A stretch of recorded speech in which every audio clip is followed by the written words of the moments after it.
Ini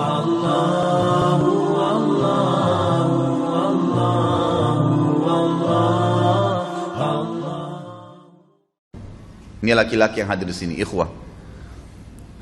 Kalau Allah mudahkan antum memiliki anak, maka usahakan mengkader dia menjadi calon pemimpin umat. Dalam arti kata begini, ada beberapa anasir, poin-poin untuk mencetak kader umat. Yang pertama sekali, jangan ukur kemampuan anak kita dengan kemampuan kita. Ini poin penting. Misal, antum bisa baca Quran nanti umur 20 tahun misalnya.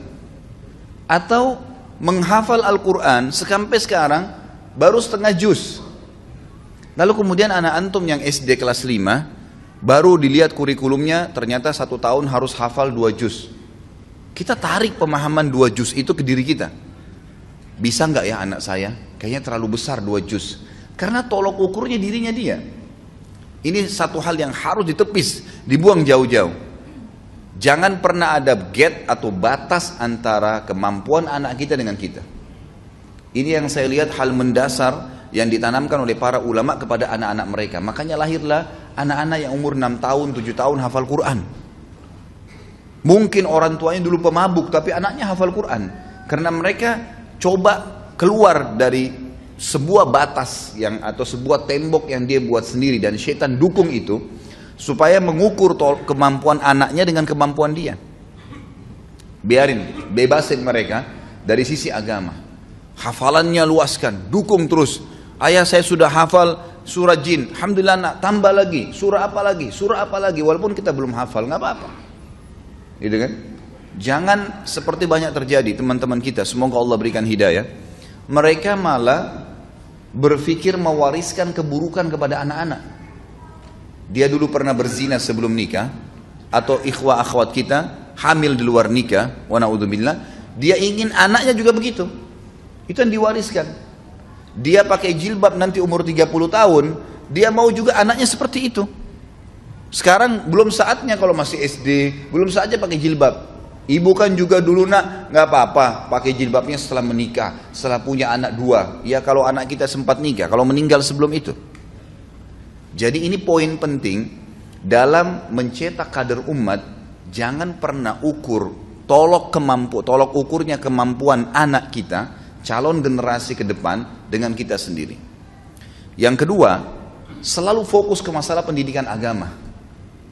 Pendidikan umum ini, ikhwah akhwat sekalian, bisa diambil kapan saja. Hukumnya sunnah. Antum tidak ngerti komputer, sekarang banyak tempat-tempat keterampilan, tinggal kursus, bisa. Saya bahkan kemarin sempat ke percetakan, saya ketemu sama satu orang, luar biasa dia mahirnya dalam mengatur desain warnanya, mengatur ukurannya, mengatur segalanya apa yang saya butuhkan. Terus saya tanya, Mas, memang jurusannya komputer? Enggak Pak. Loh kok bisa mahir seperti ini sampai dia jadi tenaga ahli di percetakan yang besar itu? Dia bilang ini otodidak. Saya cuma duduk, kurang lebih kalau nggak salah dia bilang setahun. Saya mulai masuk sini tidak ngerti apa-apa, kemudian saya pegang komputer, akhirnya saya belajar sendiri jadi bisa seperti sekarang. Artinya mudah gitu kan? Tapi agama nggak bisa seperti itu. Agama harus dengan talaki, harus dengan belajar. Harus ada seorang alim. Buku ini kalau antum beli, mohon maaf saya tidak katakan diri saya seorang alim. Kalau antum beli dan dibaca sendiri otodidak, dengan kalau ada seorang ustadz atau alim antum datangin dan dibaca di hadapan dia atau dibacakan seperti sekarang, kemudian ditambahkan, dikuatkan, ya, dijelaskan informasi di dalamnya, itu jauh bedanya dengan otodidak, jauh sekali, gitu kan? Dan memang Islam harus seperti itu, talaki. Para sahabat bertalaki dari Nabi SAW, para tabiin bertalaki dengan para sahabat, gitu kan? Dan dalam poin ini mendahulukan ilmu agama, ajak mereka dari kecil. Ini ikhwah, jazakumullah khair yang bawa anak-anaknya kecil di sini, saya sangat dukung. Ajak anak-anak ke masjid, ajak anak-anak ke majelis ilmu. Hiburan mereka bukan mall. Mall sudah selesai sejarahnya waktu antum dulu. Hiburan mereka buat mereka cinta dengan majelis ilmu. Nanti kalau liburan kemana ayah? Ke majelis ilmu ini, ke taklim yang ini, ke tablik akbar yang itu, buat mereka suka itu. Bukan buat mereka suka, nanti nak kalau liburan ke puncak ya, nanti kalau liburan ke sini ya. Bukan tidak boleh ya, boleh saja, sesekali. Tapi bukan target. Targetnya mereka cinta majelis ilmu. Sebagaimana antum sekarang cinta majelis ilmu di umur antum sekarang, antum rasakan manfaatnya. Buat mereka cinta dari kecil. Itu sangat luar biasa itu. Ini pelajaran, saya sebutkan poin ini dari kehidupan Ali radhiyallahu anhu ya. Nanti kita lihat, Ali radhiyallahu anhu ternyata memang adalah kader Nabi SAW. Bukan main-main. Anak ini dari kecil, dari umur 6 tahun diambil oleh Nabi SAW, lalu dibina di rumah kenabian. Dan ternyata betul-betul menjadi figur yang luar biasa, luar biasa. Saya kalau baca riwayat beliau, sampai sempat mau netesin air mata, bagaimana luar biasanya beliau. Kepribadian-kepribadian yang luar biasa, yang tidak bisa digambarkan. Dan tidak kalah dengan 3 temannya sebelumnya. Semua punya kelebihan yang luar biasa. Uthman, Umar dan Abu Bakar radhiyallahu anhum ajma'in.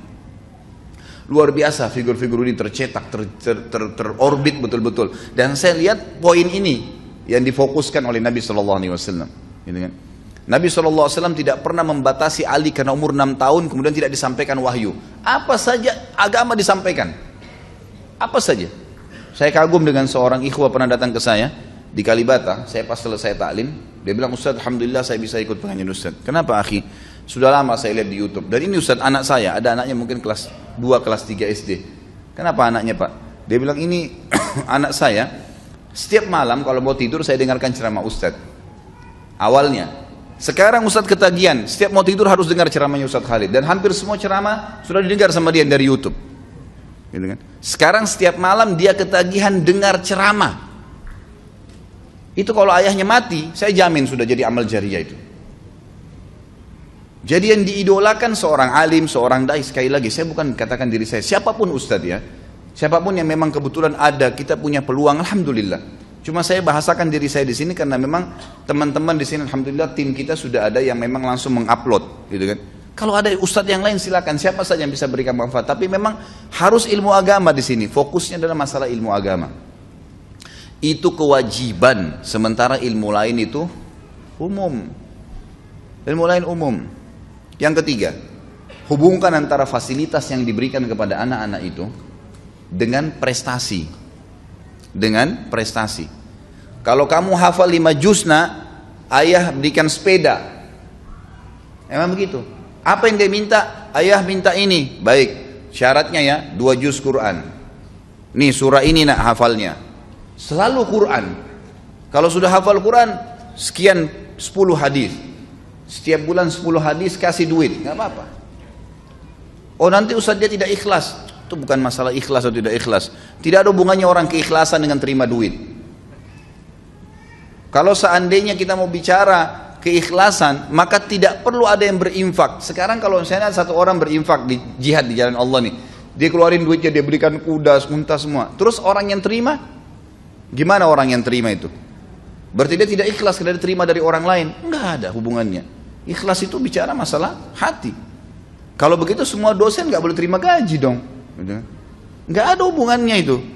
Jadi hubungkan prestasi dia dengan sesuatu, gitu kan? Maksudnya hubungkan fasilitas itu dengan prestasi, ini penting, gitu kan? Jadi berikan support, maka ini penting sekali. Hubungkan dan selalu prestasinya hafal Quran, hafal Quran, hafal Quran. Ya, ikut di majelis ilmu. Kalau ada sesuatu yang positif terus, ada pertanyaan masalah agama terus didukung, seperti itu.